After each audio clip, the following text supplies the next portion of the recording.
especial, una mujer maravillosa.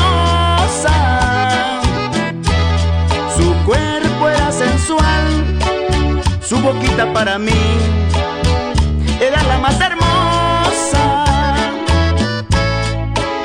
Una copa la invité de un vino muy especial para que estuviera conmigo, pero no sé en qué fallé, porque ella me contestó: solo quiero ser tu amigo.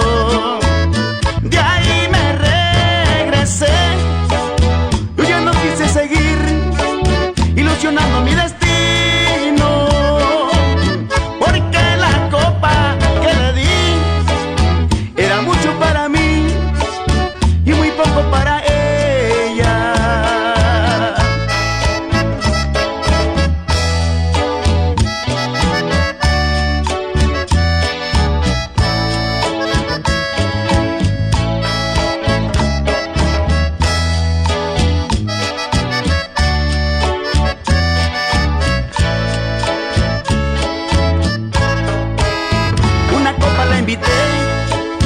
De un vino muy especial para que estuviera conmigo,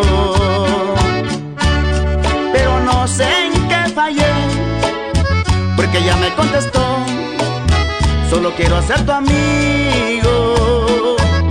De ahí me regresé, yo ya no quise seguir ilusionando mi destino, porque era mucho para mí y muy poco para ella.